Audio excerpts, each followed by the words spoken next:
उज्जवल Bharat news daily bulletin 9 PM में आपका स्वागत है। नमस्कार, उज्जवल भारत न्यूज़ की डेली बुलेटिन 9 PM में सबसे बड़ी खबर। आज गिर सोमनाथ से जिले के समुद्र तट से ड्रग्स मिलने का सिलसिला जारी है।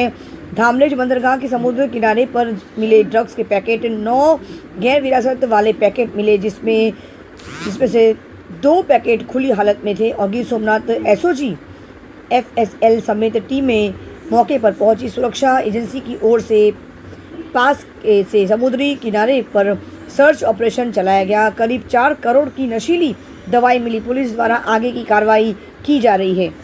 रिपोर्टर महेश वाजा सोमनाथ से, साथ में उज्जवल भारत टीम की मुख्य संपादक सीमा भट्टाचार्य। देखते रहिए उज्जवल भारत न्यूज़, देश की प्रखर आवाज़। धन्यवाद। गई काले सूत्रापाड़ा धामड़ेज बंदर खाते पुलिस ने एक बातमी थी स्थानिक આગેવાનો દ્વારા કે કોઈ શંકાસ્પદ વસ્તુ ત્યાં દરિયાના કિનારે પડેલી છે। એ શંકાસ્પદ એ બાતમીના આધારે પોલીસે SOGની ટીમે ત્યાં તપાસ કરી, આજુબાજુ પર સર્ચ કર્યું અને એમાંથી 10 કિલો અને 500 ગ્રામ ચરસના પેકેટ મળ્યા છે। ટોટલ એની કિંમત અત્યારે 5 કરોડ 30 લાખ જેટલી થાય છે। 9 પેકેટ અમને અત્યારે મળ્યા છે અને ત્યાર પછી અમે આખા જે 110 કિલોમીટરનો દરિયા કિનારો છે એમાં આજે ફરીથી અમે ફૂડ પેટ્રોલિંગ કરી રહ્યા છીએ। આજે ચરસનો જથ્થો છે એમાં કોઈ આરોપી અમને મળ્યા નથી। દરિયામાંથી તણાઈ અને પ્લાસ્ટિકના પેકેટમાં પેક કરેલું। આમાં આ જે પેકેટ છે અગાઉ આની પહેલાં પણ એકાદ મહિના પહેલાં આપણા જિલ્લામાંથી પણ મળેલા, અન્ય જિલ્લાઓમાં દ્વારકામાં, કચ્છમાં પણ મળેલા એ જ પ્રકારના પેકેટ છે। ઉર્દુ ભાષામાં અમુક સિમ્બોલ લખેલા છે અને મોસ્ટ પ્રોબેબલી આ પેકેટ અફઘાનિસ્તાન, ઈરાન અને પાકિસ્તાનમાંથી આવેલા છે। આપણા જિલ્લાની વાત કરીએ તો છેલ્લા 2 વર્ષમાં અમે ટોટલ 380 કરોડના કિંમતના ડ્રગ્સના કેસો કર્યા છે। એમાંથી 25 કરોડનું ડ્રગ જે છે એ આવી રીતે બિનવારસુ સ્વરૂપમાં મળ્યું છે।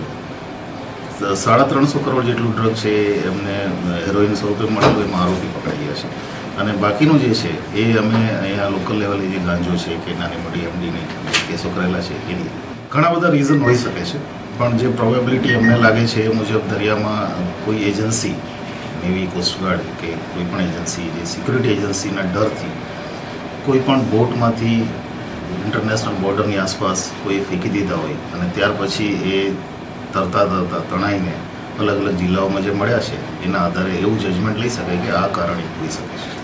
હું આવ્યો ત્યારથી જ આપને કહું છું કે આપણા જિલ્લામાં સ્થાનિક જે લોકો છે એનો ખૂબ સારો સહયોગ છે।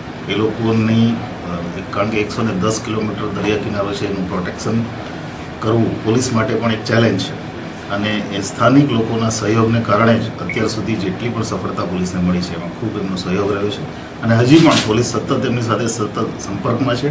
ફિશિંગ એક્ટિવિટી હમણાં પાછી ચાલુ પણ થશે અને અમે આ વખતે થોડાક સુધારા પણ એમાં કર્યા છે।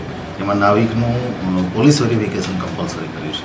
એ ઉપરાંત બોટ જે ફિશ લેન્ડિંગ સેન્ટર છે ત્યાં અમે બોટ ચેકિંગ રેન્ડમ કરી રહ્યા છીએ। એને કારણે પણ પરિસ્થિતિમાં ઇમ્પ્રુવમેન્ટ આવશે।